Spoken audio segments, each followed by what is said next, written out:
سرانا اغا با وفا و مخلص دوستی چی چرم انسان سر بے وفائی نے کئی او دا دا قرآن و حدیث رانا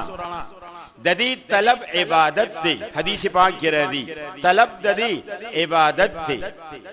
او دی کی تحقیق کول دا جہاد دی او دا دی درس و تدریس حدیث پاک کی رہ دی دا صدقہ دا او دا دی درس کول دا تقرب خداوندی اللہ تا دا قرب ذریعہ دا انسان کو اشرف المخلوقات تے انسان کو دا انسانیت پا لباس کے ملبوس تے دا حیوان نا ممتاز تے دا چاہ دا وجہ دا قرآن و دا حدیث پرانا تھا قرآن شریف کی اللہ ذوالجلال فرمائی وَلَقَدْ كَرَّمْنَا بَنِي آدم ما انسان لا عزت ورکڑے دے تعظیم ورکڑے دے تکریم ورکڑے دے ما انسان خاون دا تعظیم و تکریم گردولے دے انسان لچے اللہ ذوالجلال دا عزت ورکڑے دے دا دا صدا وجنا دا قرآن و دا حدیث پرانا ذرا امام غزالی رحمت اللہ علیہ فرمائی کو یو انسان دیر بہادر شی دیر دلاور و شجاع شی خو پا ان الاسد اشجع منہو یو زمری پا دلاوری و بہادر کی دے انسان نڈیر زیاد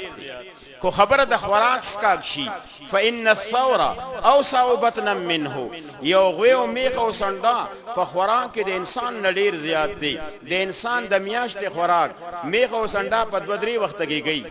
او کو خبر دا خواہشاتو شی فَإِنَّ أَخَصَّ الْعَصَافِيرِ أَقْوَى مِنْهُ فِي الصِّفَادِ یو ورکوٹی چنچنک پا خواہشاتو کی دے انسان نڈیر زیاد پا خواہشاتو کی انسان چنچلک تن رسیگی بہادرے کی زمری تن رسیگی خوراک کی زناورو تن رسیگی او بیام اللہ عزت ورکڑی دے صدا وجنا امام غزالی فرمائی وَلَقَدْ كَرَّمْنَا بَنِي آدم لم يخلق الا للعلم لم يبذل الا للعلم دل دا فضیلت ندی مگر دا قرآن و دا حدیث پرانا سلی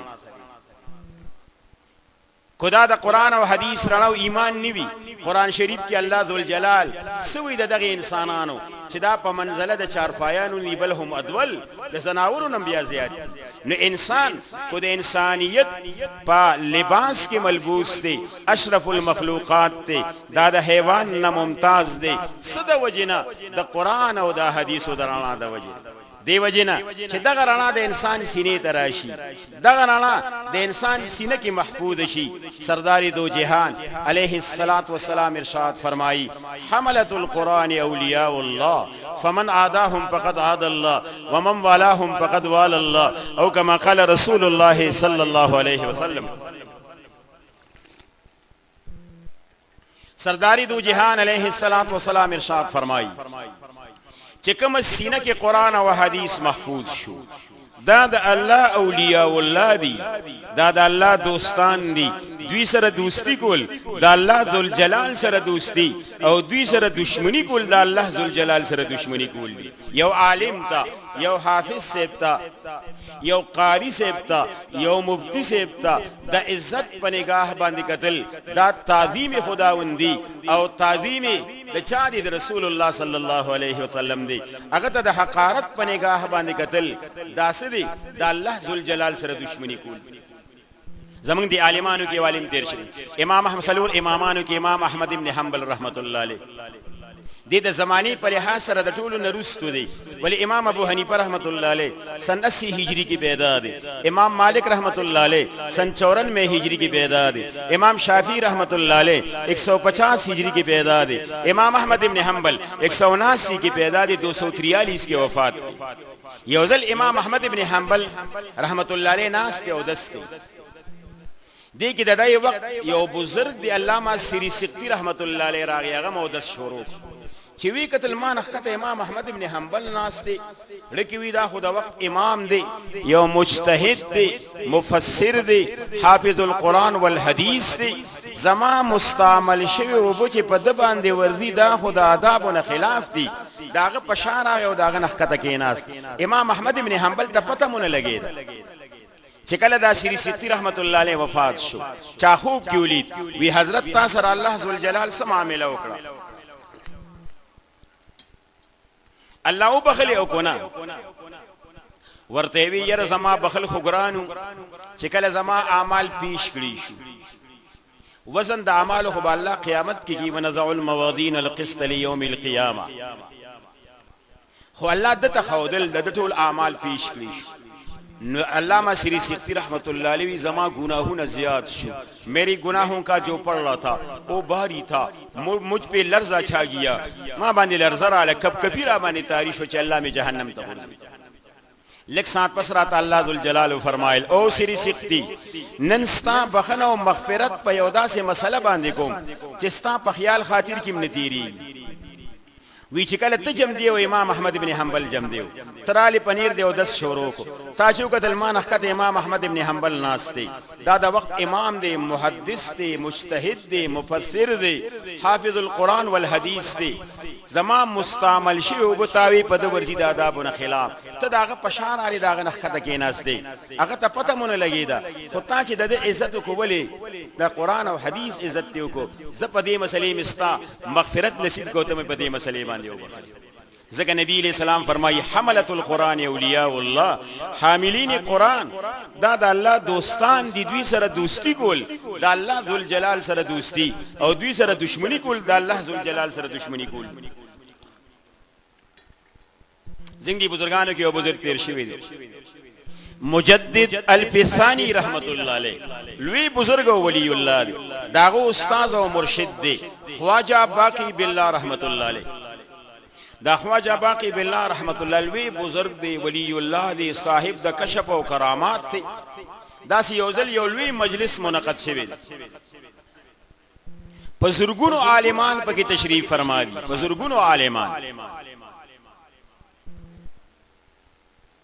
خواجہ باقی باللہ رحمت اللہ علیہ تشریف فرما دی. خواجہ باقی باللہ رحمت اللہ علیہ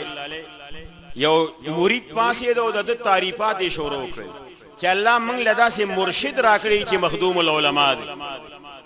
مخدوم العلماء او د تعریفات شروع کړل. د طالبانو په جبه چې عالم جلیل، فاضل نبیل، عالم اجل، فاضل اکمل، جامع المعقول والمنقول، الحاوی علی الفروع والسلسله تعریفات شروع کړل. د دې کې عجب او خود پسندی او تکبر راغی. انسان دی ان الانسان یسابق السهو والنسیان،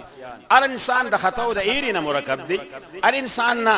گناہ کی دی شي، صرف انبیاء علیهم الصلاۃ والسلام معصوم د دل کې عجب او خود پسندی او تکبر راغی. الله تینا طول علوم واغشتل، سب علوم سی چین لیا، علوم ظاہری، علوم باطینی، کشف کرامات سب ان سی چین لیا. یو کال کم و بیش جڑے کول، یو کال کم و بیش رسو جڑانا اللہ ورته الہام وکړ. وی خدای ما د کمی گناہ ارتکاب کړی دی، زه د کمی گناہ مرتکب ګرځیدلم چې دا ټول کیفیت زمانه سلب شو. الله وتعالى فرمایل وی دی وجنه چې ستا تعریف کېده او ستاله کې عجب او خود پسندی او تکبر راغی. وی الله د دې علاج بسوي وی استاخوا کې یو وړه غونډه مدرسه ده ورشه چې دغه طالبان تا ته دوه کتاب د خپل کیفیت را واپس. خواجہ باقی باللہ رحمت اللہ علیہ مدرسی دراغی طول قرآ حضرات پاسیدل، طالبان ہم پاسیدل. اپا جڑان شو چه تاسو ما ولی اللہ گنے او قسم دی اولیاء اللہ پا مخدز مکتاسو، او قسم دی اولیاء اللہ پا مخدز مکتاسو او بید اغوی دی جماعت دعاو کے. خواجہ باقی باللہ رحمت اللہ علیہ وی قسم دی چکل دی طالبان اللہ سنہ پورتا کرل، دی طالبانو لاسونه لا لاسونه په مخ راخ کلم نو چاغي مجلس کې الله ذوالجلال ما ته ټول کیفیت را واپس کړ. د چا په دعا سره؟ د طالبانو په دعا سره. ځکه نبی علیہ الصلوۃ والسلام فرمایي حملت القرآن اولیاء الله فمن عاداهم فقد عاد الله ومن والاهم فقد وال الله. حاملین قرآن دا د الله دوستان دي. نور معنی مشتا او ظاهری معنی چې حاملین قرآن د الله دوستان دي، دوی سره دوستی کول د الله ذوالجلال سره دوستی او دوی سره دشمنی کول د الله ذوالجلال سره دشمنی کول. چې یو عالم تا، حافظ صاحب تا، قاری صاحب تا، مفتی صاحب تا بسړی د عزت په نگاه باندې ګوري، ځکه داغه عزت تعظیم خداوندی. لکه قرآن او حدیث براتی دي، گویا چې تا د قرآن او حدیث او عزت. او د قران سره تعلق لرونکي حدیث پاک کې راځي نبی علیہ الصلوۃ والسلام ارشاد فرمایي اذا احب احدكم من يحدث رب فليقرأ القران او كما قال النبي صلى الله عليه وسلم چې سړی کله اراده وکړي چې الله سره کلام وکم د قران تلاوت کې دا د الله ذل جلال سره کلام او خبرې کوي کو یو سړی د یو منسټر نه یا د چیف منسټر نه وخوالي چیرې زما سره ملاقات څومره بزان باندې ګوتی وي او سمي وي قران تلاوت کې ګوره دا د الله ذل جلال سره کلام او خبرې کول زنګ علماء دیوبند چې الله ذل جلال دا کوم مقام او مراتب باندې فایز ګرځولي دي وینور چې کله ډوب شي دا غیر رڼا ختم شي علماء دیوبند وفات شو لیکن دا غیر رڼا اوس په مقدس مکه باندې موجوده ده او تا قیامت پورې به دا موجود وي ولی د قران او د حدیث د رڼا د وجنه زنګ علماء دیوبند کې شیخ الهند مولانا محمود الحسن دیوبندی رحمت الله علیه چې چا د پاکستان تحریک ریشمی رومال آغاز کړیو د پاکستان جوړېدو د پاره یو تحریک چلیدلو تحریک ریشمی رومال او داغي آغاز چا کړیو شیخ الهند رحمت الله علیه دا غرو فقهای کار شیخ العرب والعجم مولانا حسین احمد مدنی رحمت الله علیه میاں اصغر حسین صاحب رحمت الله علیه میاں عزیر گل صاحب رحمت الله علیه او حاجی صاحب تورنگزی رحمت الله علیه او چې کله دا راز شریف مکه انګریزانو ته پاش کو او دی مکه مکرمه کې گرفتار کړل او د اوخانو په ذریعہ جدید راوستل او بیا د مالټی په جیل کې دوی 16 فروری 1917 کې دوی نظر بند کړل او بیا د مالټی په جیل کې 3 سال 7 ماہ 3 سال 2 ماہ لیکن بیا یو جیل له خلاصو بل جیل نو 3 سال 7 ماہ دی د مالټی په جیل کې قید او بند او تکالیف او کلفتون او اذیتون برداشت کړ چې کله دیوبند ته راغلی دیوبند کې یو لوی استقبال شیو چا ورته یو قصیده ورولې وا قصیده مجد جان فضا مالٹا سے آب نسیم جان فضا ہونے کو ہے دل میں جان آنے کو ہے عیسیٰ ادا آنے کو ہے ہو گئی تو زندگانی کا مزہ جاتا رہا اب وہ آتی ہے تو جینے کا مزہ آنے کو ہے ہو لبوں پہ خیر مقدم مرحبا آنے کو ہے قاسم خیرات کا اولاد لا آنے کو ہے پھر پلی پولی کا گلزاری رشید قاسمی پھر پلی پولی کا گلزاری رشید قاسمی سالے کو گھبراؤ مت تم رہنما آنے کو ہے ہو مبارک تجھ کو اے دار الحدیث دیوبند او ترا شیخی حدیث مصطفیٰ آنے کو ہے بحری ہستی پہ سفر آسان ہوگا بالیقین کشتی طوفان زدہ کا نا خدا آنے کو ہے لوی قصیدہ دا چاہتی استقبال دوران کی تپوسو وی حضرت تاسو د نهج اسلامی د قانون اسلامی د نفاذ د پاره ډیر انتک کوششونه وکړو ډیر دور دفه وکړو ډیر قید او بند اذیتونه او کلفتونه برداشت کړ تا ته په خپل اعمالو کې د کوم عمل نه امید دی چې رب ذل جلال به توبخي شیخ الهند رحمت الله علیه ورته وی یره ما ته ټول اعمال خپل کوټه ښکاری ما ته خپل ټول اعمال کوټه زه په یو عمل هم داسې شور نیم چې رب ذل جلال ما پاغي وبخي ګوره څومره لوی شیخ استاد الشيوخ دی د علم غر لیکن څومره خاکساری او عاجزی پکې ده وی ما ته ټول اعمال ها داسې بیکار ښکاری یو عمل هم زه شور نیم چې رب ذل جلال ما پاغي وبخي څومره تواضع پکې ده علامه تانوی رحمت الله علیه لیکي چې شیخ الهند رحمت الله علیه کې د عاجزه او د انکسار یو نمونه و چې کله تفسیر یو لیک ترجمه یو لیکله نو موږ شاګردانو لې راکړه د دیوبند څومره استادانو شوی شاګردانو چیرې دا وګوره کو د اشاعت قابلی خوشایي کې ورنه پرېګ دی بس چې استاد شیخ خپل شاګرد ته وی چې دا وګوره